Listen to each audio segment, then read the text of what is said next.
Hi everyone, thank you for coming to my channel, Ickman's Playground. Hey, so today I'm going to go over unit control.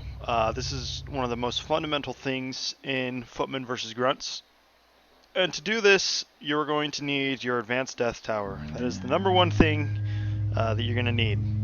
Alright, so everybody gets one. It's at the back of everybody's base, every single player. Alright, and what it does is it allows you to control your units. There's multiple different ways to control your units, and I'm going to go over each one of them. Alright, so the first one is target area. So target area tells the unit to move from point A to point B, and if it encounters an enemy along the way, it will attack it. Alright, pretty bare bones. Retreat. Now, when you think of retreat, it means pull back and don't do anything as you're pulling back, right? Well, another thing it means is go forward and don't attack until I tell you to. For example, in the middle, when you're trying to control stone in the beginning, instead of your units, using target area and attack while they're on the move, you use retreat to bypass them, even if they start getting attacked, as you see now. See, they start getting attacked. Now if I use target area to go here, you see that they get caught up here because they're attacking.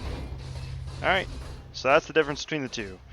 Retreat is good for positioning, and then once you're in the position you want your units to be at, you use target area. Just a quick note though is if you're building heavily on range, or you have both range and melee, you want to make sure that when you are retreating, that you make sure your melee are positioned properly so that when you target area again, your melee are in front. A lot of times when you move troops, melee will generally go ahead of the range. So if you're using retreat to go backwards, melee is going to be in front of the range.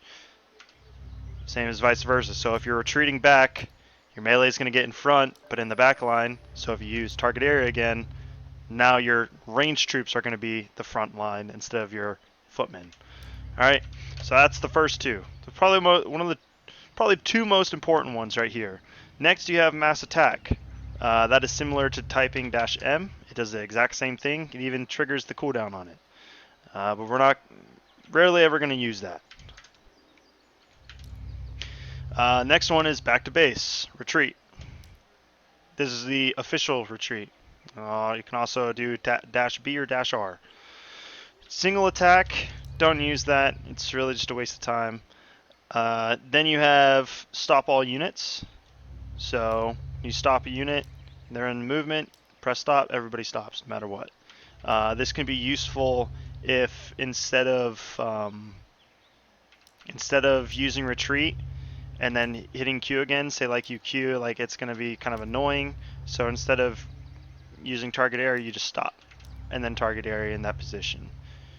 Another way to control your army just a little more. Hold position, very important one. Say you have a unit that you buy and you want to wait for that unit to build up some. Say your enemy is targeting your units one by one as they come out. So you know your unit, if they're in a pack, they're strong, but alone they're weak. So say you don't want them to be involved as you're using your move commands. What you're going to do is you're going to take a hold of one of those units. You're going to press hold position and click on that unit. Now they're in the stay in base group, meaning when you use your movement commands, they do not move. Now say you're like, okay, hey, I got two footmen now, I feel good. I want to put them back in my army movement. Just do the same thing and it puts it right back into the group. There is no certain amount of times you can do this. You can do it countless times. So for every unit you get, if you want to wait for them to build up before you use them, you can do that. Next you have toggle spawn. So that is specifically for Druid of the Talon, and I'll show you. So, or not just Druid of Talon, it also happens with Druid of the Claw as well, because they both evolve. On the Horde side, you have the Destroyers, and I believe that's the only one. So, as you see, I researched the ability for Stormcrow. So when they spawn, naturally they go into the Druid of the Talon Stormcrow form. Now, if you do toggle spawn, now when it spawns, instead of going to crow form, it will be a Druid of the Talon in human form, as you see here, right on cue, right?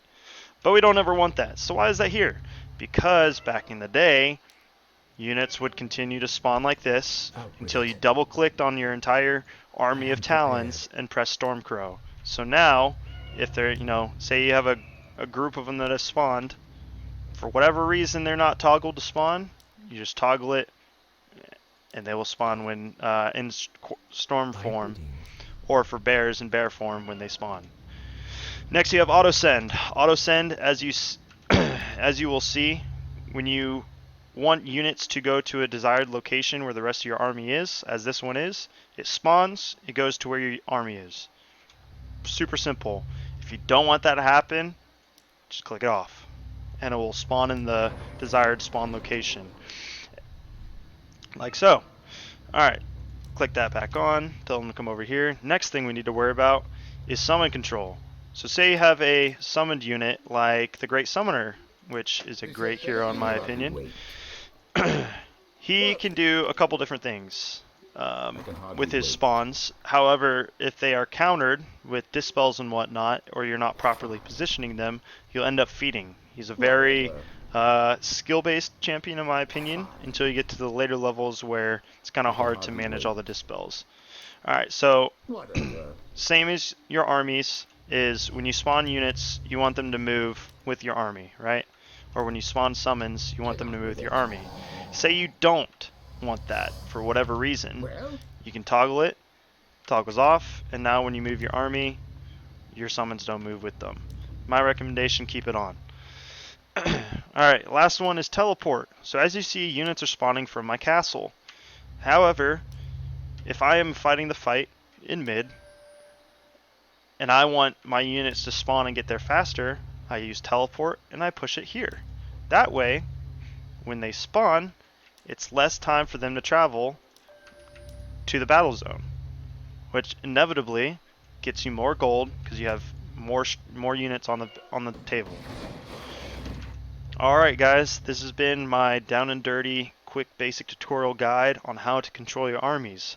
Stay tuned in the later videos and I'll go over summon unit upgrades, purchasing order, purchases, what they do, and kind of how to control your units on a micro-macro basis. Additionally, I will also go over key bindings for those macro and micro bases as well. Alright, thanks. Leave a like, comment, and subscribe. And if you have any ideas, issues, or remarks, leave a comment below. Thanks.